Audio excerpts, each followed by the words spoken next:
Today is the second day of the beehive.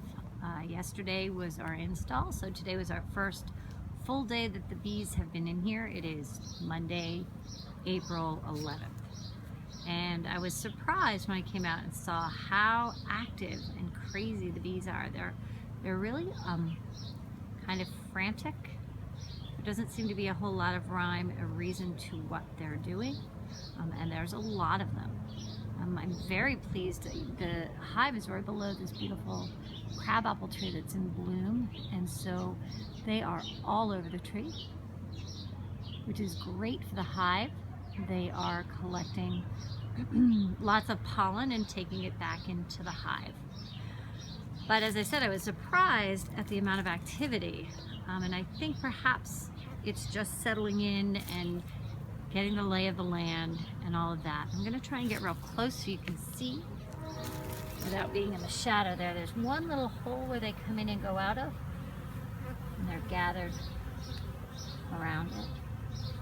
And only a couple can go in and out at the same time. So that's pretty interesting.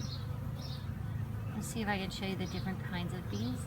Most of the bees are females and they're worker bees. But you'll see there are some bees that are a little bit different looking. They're bigger and kind of chunky looking. And those are the drones. They're the males, and I don't see any at this point. But as I see one, I'll point one out.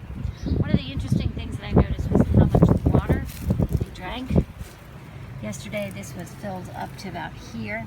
And so they drank a significant amount of it overnight and during the day today.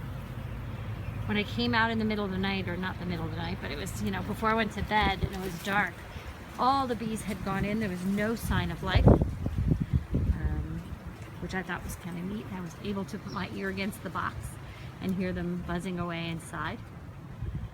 But when the light came out and it got warm, they came out today, and they seem to be quite busy. So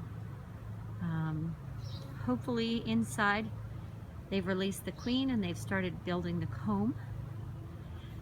Once they've released the queen, she will start laying eggs within a day of her release, and they'll take about 21 days from when the egg is laid to when the bees can actually function. So that's a good bit of time, so we want her to start laying as quickly as she can so they can make this hive bigger and get more honey and nectar during the spring season when it is when there's lots of it. So that's day 2. Again, our tree full of bees, pulling the nectar off, and back to the hive. Okay, probably give you another update as I see changes. And Wednesday we're going to check on my queen, I think, because we know there's a dead attendant in there, and we want to make sure she's not blocking the queen from getting out of that cage.